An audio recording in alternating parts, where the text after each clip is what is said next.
সব কিছু তুমি আমার এ মনের আকাশের ছায়া তুমি যে ও তোমার আমার ভালোবাসা সাগরের চেয়েও বিশাল আমার জীবনের নাম তুমি উড়িয়ে দিলে ও তোমার আমার ভালোবাসা সাগরের চেয়েও বিশাল আমার জীবনের নাম তুমি উড়িয়ে দিলে রজাদার পূজা ছিল, এটা রিসেন্টলি রিলিজ হবে মুভিটা। এরপর হচ্ছে আমি কাজী সৌভার সাথে দুটো গান গেয়েছি, একটা হচ্ছে গিয়ে ধ্রুব মিউজিক স্টেশন, একটা কাজী সৌভার নিজের চ্যানেল। ওই দুটো গান রিলিজ হবে। আর এই রিসেন্টলি খুব কয়েকদিনের মধ্যে একটা গান রিলিজ হবে মিলনের সাথে। গানটা টাইটেল হচ্ছে নজর যেন না লাগে, নাটাই মিউজিক থেকে রিলিজ হবে। বেশ কয়েক গান আছে আসলে, মুভি, নাটক, তারপর সলো গান, সব মিলিয়ে অনেকগুলো গান আছে গান করার আগে সবার আগে আমার মাথায় এটাই আসে যে গানটা কেমন, যেটা যখন প্রথম দিকে যখন গান করতাম বা এখন এত কিছু বেরিয়ে আমি সবার আগে দেখি গান যদি ভালো না হয় আমি মানে মানুষকে এখন সেদিন টিকে থাকতে পারবো। আর একটা গান কিন্তু শিল্পী, গায়কী, কথা, সুর সব কিছু মিলে আসলে একটা পরিপূর্ণতা পায়। তো গানটা কতটুকু আমার শিল্পী হিসেবে আমার মনটা কতটুকু ছুঁয়েছে এটা আগে আমি দেখি।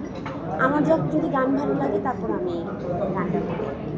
থেকে গান করি প্রায় 3-4 বছর বয়স থেকে আমি গান করছি। আমার মা গান করতো, বিয়ের পরে গান কন্টিনিউ করতে পারিনি। গানের জগতে আসা বলতে এরকম প্রফেশনালি আসবো ওইভাবে তো ভাবা হয়নি। বাট হ্যাঁ, যখন ছোটোবেলায় হয় না যে আমি খুব ভালো স্টুডেন্ট, তো এই কারণে স্বাভাবিক বাবা মারা চায় ডাক্তার, ইঞ্জিনিয়ার হোক। বা আমি যেহেতু ইঞ্জিনিয়ারিং সেক্টরই করেছি বা ছিলাম ইলেকট্রিক্যাল ইঞ্জিনিয়ারিংয়ে, তো সবাই ভাবতো যে আমি এই সেক্টরে যেতাম। বাট আমাকে যখনই স্কুলে জিজ্ঞেস করতো বা কলেজে জিজ্ঞেস করতো এরকম বড় হয়ে কী করবো, কী হবে, আমি সবসময় বলতাম যে আমি বড় হয়ে শিল্পী হতে চাই। মানে আমার গানের প্রতি ভালোবাসাটা এত বেশি ছিল। সংগ্রামটা কীরকম, আসলে এক একজনের সংগ্রামটা এক এক রকম। আর সত্যি কথা বলতে কোনো কিছু আপনি হুট করে পেয়ে যাবেন না, ধৈর্য রাখতে হবে। বা আমার কথা যদি বলি, আমি সবসময় আস্তে আস্তে স্টেপ দিতে পছন্দ করি। কারণ আমি যখন একটার পর একটা সিঁড়ি পেয়ে উপরে উঠবো, তাহলে আমি ওটার মর্যাদা থাকবে আমার কাছে, সম্মান থাকবে। হুট করে উপরে উঠে যাই, আবার হুট করে যে কোনো সময় উপরেও যেতে পারবো। তো সংগ্রামটা আসলে নিজের সাথে, যে আমি কতটুকু আমার ধৈর্য, বা আমি সবসময় যে একই সময় থাকবে তা না, ভালো খারাপ নিয়ে থাকবে।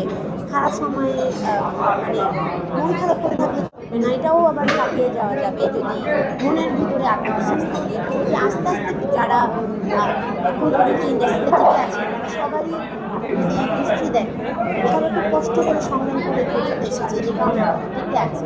তো ধৈর্য থাকলে, নিজের বিশ্বাস থাকলে অবশ্যই আপনি আপনার গান টিকে যাবেন। আসলে যে কোনো সেক্টরে কিন্তু বাংলাদেশ, যেহেতু আমরা আর্থিক অবস্থা একটু অন্যান্য দেশের থেকে একটু মানে এটার মানতে হবে এটা, যে আমরা যেহেতু মানে উন্নয়নশীল দেশ, তো এই কারণে তারপর আমি বলবো যে আপনি যদি ট্যালেন্টের কথা বলেন, আমাদের দেশের ট্যালেন্টের মানুষ খুব বেশি। এটা যদি ঠিকমতো প্রডিউসিং করা হতো তাহলে আরও অনেক দূর যেত। এবং তারপরে এখনও যারা যারা আমাদের দেশ থেকে লেজেন্ড বেরিয়ে এসেছে, পুরো ওয়ার্ল্ড কিন্তু সবাইকে সম্মান করে। এবং অন্যান্য কান্ট্রির সাথে যদি তুলনা করি, ওদের কিন্তু সবই না, ব্যয়বর্ণে সবাই অনেক বেশি মানে ওদের কান্ট্রির আর্থিক অবস্থা ভালো, বাইরের ফ্যামিলির অবস্থা ভালো, তো নিজেরা প্রডিউস করছে সবাই। এখন ওয়ার্ল্ডের সবাই নিজেরা প্রডিউস করছে। তো আমাদের দেশে নিজেদের প্রডিউস করার মতো অবস্থা আসতে কিন্তু অনেক সময় লাগে। ওইটুকু টাইম যদি আপনি ওই সঠিক ইয়েটা না পান, দিক নির্দেশনাটা না পান, তাহলে কিন্তু আপনি অনেক ভালো ভালো ট্যালেন্ট সরে যাবে। তো এই কারণে আমি বলবো, তারপরেও আমরা যে টিকে আছি একমাত্র নিজেদের আত্মবিশ্বাস, বা আমাদের দেশের মানুষরা অনেক বেশি ট্যালেন্ট, এটা আমার আপনাকে স্বীকার করতেই হবে।